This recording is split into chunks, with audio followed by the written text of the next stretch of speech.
Please join me in welcoming Secretary Rubio, Foreign Minister Wagner, and Foreign Minister Nduhungirehe.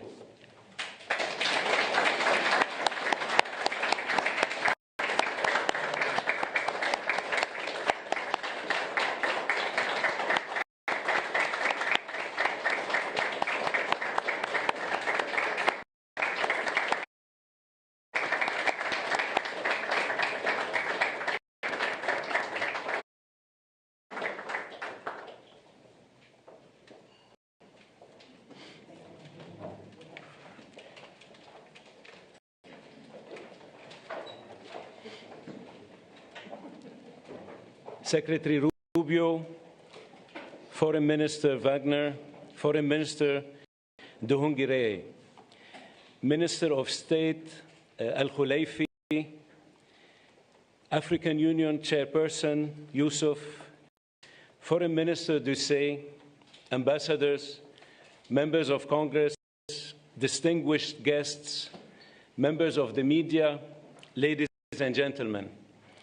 Thank you for joining for the historic signing of a comprehensive peace agreement between the Democratic Republic of the Congo and the Republic of Rwanda. In a moment, Secretary Rubio and the foreign ministers of the DRC and Rwanda will sign an agreement that builds on the Declaration of Principles signed here on April 25th.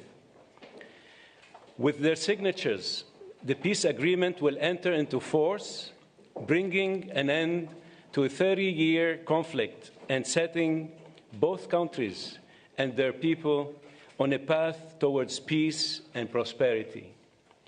This would not be possible without the leadership and vision of President Trump.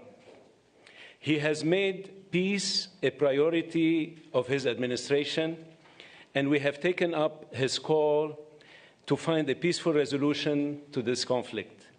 I would like to recognize the tireless work that both foreign ministers and their teams put into reaching this agreement.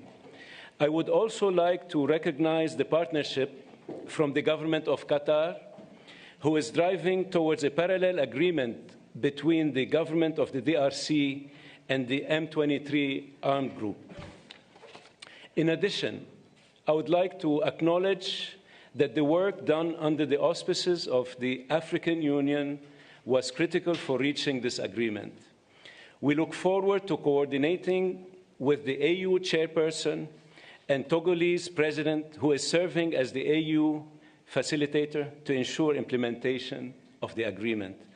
Finally, I would like to recognize the team here at the Department of State who facilitated the discussions and helped guide both sides towards this agreement. I will now turn to Secretary Rubio for opening remarks. Thank you, and I'm honored all of you are here today. I'm honored to be joined by my counterparts from the Democratic Republic of Congo and from Rwanda, and the hard work you both put in to make this happen. This was not easy, and there's still work to be done, obviously, in terms of implementation, but we're very honored you're both here, and it's been an honor to work with both of you. We have a lot of people to thank. Obviously, the great team here at the Department of State who did a great job, Mr. Bulos, who did a phenomenal job. He's been on the job now about 10 weeks, and he's jumped all over this and really worked it hard, and you did a great job. And we are grateful to you for all of your work. Obviously, this could not have happened without such close friends and partners in the African Union and in Qatar, who we're working a lot lately with Qatar. We're doing a lot of things with you guys, and you've been very instrumental in the African Union. Without you, this couldn't have happened. I mean, you may put everybody together. I do want to recognize my what I say, former colleagues. It wasn't 6 months ago. I was still a senator, but they're here now, Senators Rounds and Risch. Senator Risch is the chairman of the Foreign Relations Committee and a very close friend of mine, and he's obviously watched this issue very closely. He's made it a priority. And Senator Rounds, who's been talking to me about this before I was even nominated to the position and even during the nomination process. And we have others who are not able to make it today that I also want to recognize, Senator Coons and Booker. There's been a lot of interest in this, and we're grateful to all of them. They were invited, but I guess, you know, there's stuff going on in the Senate, as you know. And but we're grateful that both of you are here, and it's instrumental. This is an important moment after 30 years of war. President Trump is a president of peace. He really does want peace. He prioritizes it above all else. We saw his intervention in the conflict between India and Pakistan. We saw his intervention most recently as a few days ago in a very dangerous war, right? A very dangerous war that could have really spiraled out of control, and his intervention made that possible. And there are other places that we want to see this, but we're very excited about this, and we can't wait to have the heads of state, the presidents of the respective countries here in Washington in a few weeks to finalize the complete protocol and agreement, but today is an important step in that direction, and we're grateful to be able to host it here at the Department of State. And just thinking, we think sometimes about peace. It's not just about ending wars. It's not just about saving lives. It's about allowing people to live. It's about allowing people to now have dreams and hopes for a better life, for prosperity, for economic opportunity, for a family reunification, for all the things that make life worth living. Those things become impossible when there's war and when there's conflict. So we're grateful to have played the role we've played. We acknowledge and recognize there's still more work to be done. But we thank you all very much for being a part of this historic and important day. This is really why I wanted this job, or why I embraced this job so much, is moments like this. This is, in essence, the Department of State is really the Department of Peace. It's designed to bring people together, both in our relations with other countries, but to the extent we can use the stature and the influence of the United States to bring others together. It makes the world a better place. And I honestly believe that when there's peace in the world among friends who may have disagreements and conflict, it does help America. It does help make America stronger and safer and more prosperous. It gives us partners we can do business with. And partners that we can work with to address insecurity and threats to our national security and to our collective national security. So we are grateful to both of you. I know how hard this was and how much work went into it, and we know there's more work to be done. But we are grateful to have you here today. We're honored to be a part of this. We're excited to be a part of it. And again, I do want to thank everyone here in our Africa Bureau and at the Department of State. And once again, our superstar there, Mr. Bulos. What do you want to do next after you're done with this? Sudan. Yeah, very important. Actually, very, very important. And you're very involved in that as well. So what are you guys doing this week in Qatar? You guys want to work a little? Yeah, we are grateful to all of you. Thank you. Thank you. Thank you, Mr. Secretary. I now turn to the Foreign Minister of Rwanda for remarks. Thank you. Secretary of State Marco Rubio, Minister Therese Wagner, the Chairperson of the African Union Commission, Mahmoud Yusuf, Minister of State Mohamed Ali Koulaifi of Qatar, my colleague, Minister of Foreign Affairs of Togo, Robert Dussé, Senators, dear colleagues, good afternoon. Let me begin by expressing our sincere appreciation to President Donald Trump for his personal engagement in facilitating this historic agreement. We also extend our gratitude to the Secretary of State, Marco Rubio, Special Advisor Masad Boulos, and the entire State Department team. Your dedication has been indispensable. This agreement is the product of months of coordinated efforts by multiple actors. It is very important to note that the State of Qatar has played an absolutely central role. Indeed, the opening, which led to today's agreement, began in Doha. We will lend our full support in the weeks ahead to Qatar's mediation efforts, led by Minister of State Mohamed Al-Koulaifi, to secure a peace agreement between the DRC government and the AFC M23. This process is already well underway. Today's agreement also builds on the African-led peace initiatives, which are ably led by the African Union facilitator, President Faure Gnassingbé of Togo. The heart of this peace agreement is the decision to establish a standing joint security coordination mechanism between DRC and Rwanda. The first order of business is to begin implementing of the concept of operations for the neutralization of the FDLR, to be accompanied by a lifting of Rwanda's defensive measures. This is grounded in the commitment made here for an irreversible and verifiable end to state support for FDLR and associated militias. That is the bedrock of peace and security in our region. FDLR is no ordinary militia. It is the remnant of the forces which committed the genocide against the Tutsi in 1994, in which 1 million people were killed. With this agreement, we also committed to facilitate the return of refugees in our respective territories with the support of the UNHCR.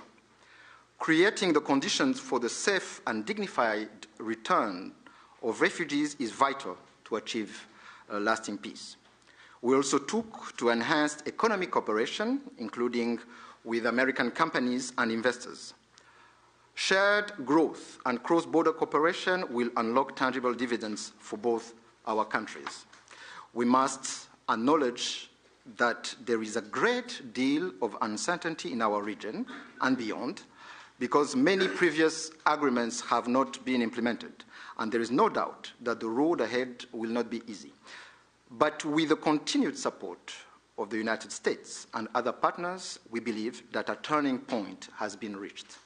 Rwanda stands ready to work with the DRC to deliver on our joint commitments. To conclude, allow me to once again express Rwanda's appreciation to all who have contributed to this milestone. Thank you.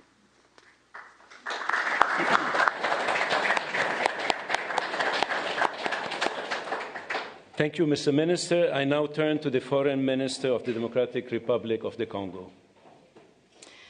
Mr. Secretary of State, the Honorable Senator Marco Rubio, Dr. Massad Boulos, Senior Advisor for African Affairs, His Excellency Mr. Mahmoud Ali Youssouf, Chairperson of the African Union Commission, His Excellency Mr. Olivier Nduhungirehe, Minister of Foreign Affairs of the Republic of Rwanda, His Excellency Dr. Mohamed bin Abdulaziz Khelaifi, Minister of State at the Ministry of Foreign Affairs of the State of Qatar, His Excellency Mr. Robert Dussé, Minister of Foreign Affairs of the Republic of Togo, Senators, Excellencies, distinguished guests, and to all Congolese citizens following this movement, wherever you may be.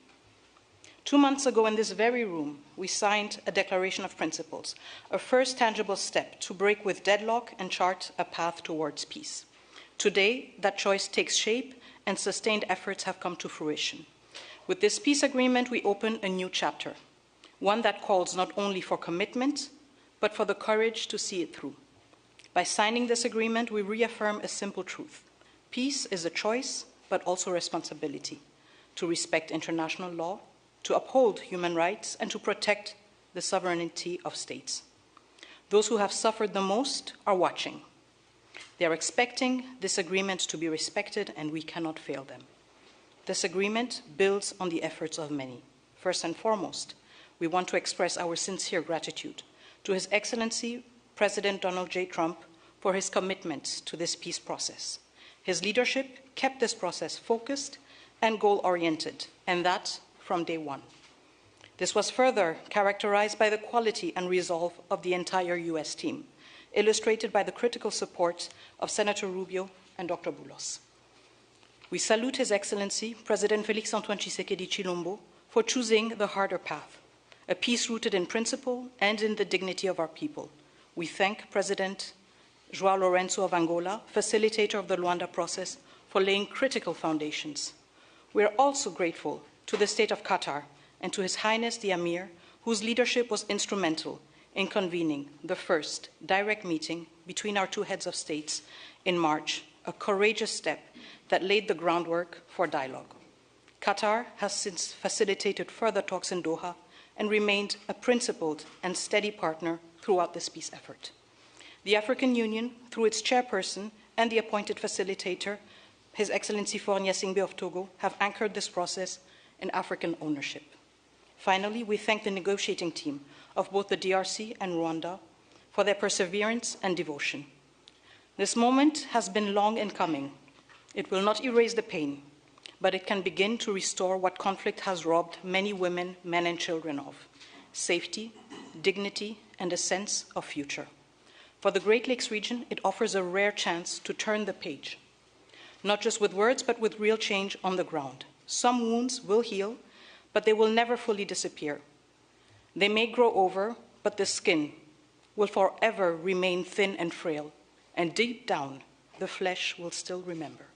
At times, we will feel numb, and at others, we will feel a sudden pang that will remind us of what was lost forever.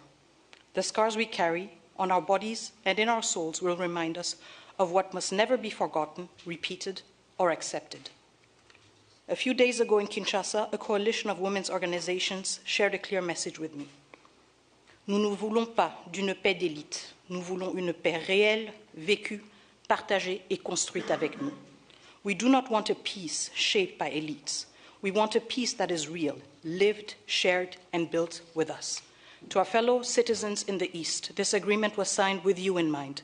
It provides for the disengagement of armed forces, the protection of civilians, the return of displaced persons and of refugees under government authority, and establishes a follow-up mechanism to ensure compliance. These are not just words on paper. They must now be translated into action with justice, accountability, and political will. This peace agreement is the starting point, not the end goal. It must now be followed by disengagement, justice, and the return of displaced families, and the return of refugees, both to the DRC and Rwanda. However, no text, however carefully negotiated, can carry on its own the weight of peace.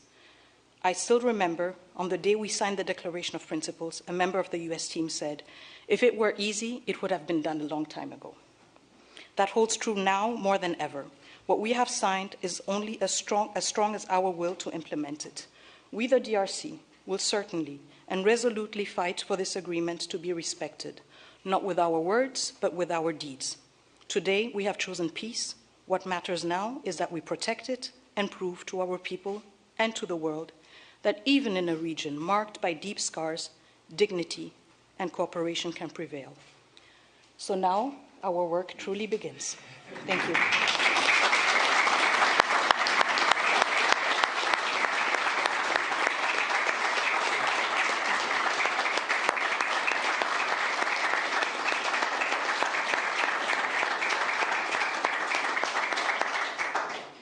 Thank you, Madam Minister. It's now my honor to invite the parties to sign the peace agreement to be witnessed by Secretary Rubio.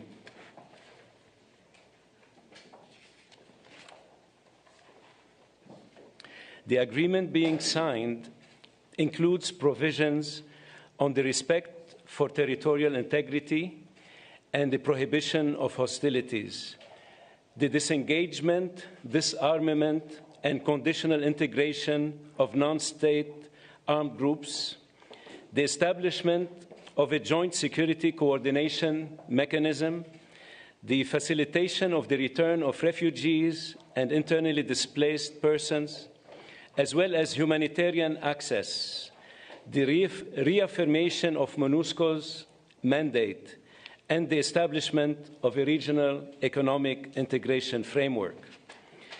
The agreement also includes an annex on the functioning of the Joint Security Coordination Mechanism and the full text of the concept of operations of the Harmonized Plan for the Neutralization of the FDLR and disengagement of forces / lifting of defensive measures by Rwanda, which was agreed to under the auspices of the Luanda process on October 31st, 2024, and adopted by the foreign ministers on November 25, 2024.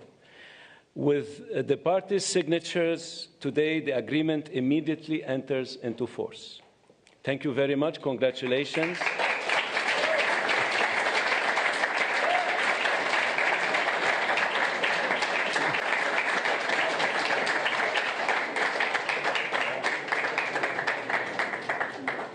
This concludes the proceedings.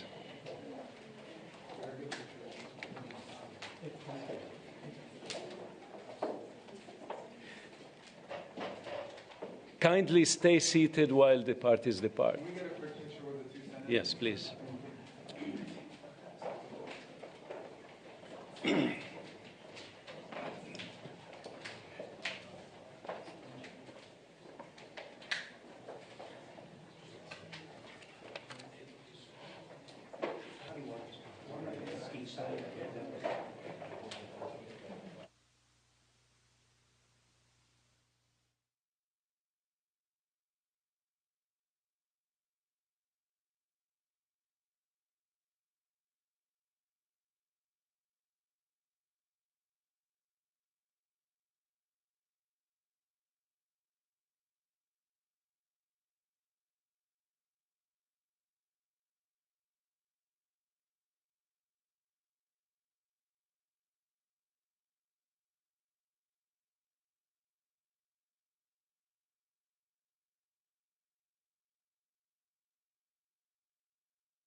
I think we're fine. Are we off? On me, sir. 1, 2, 3.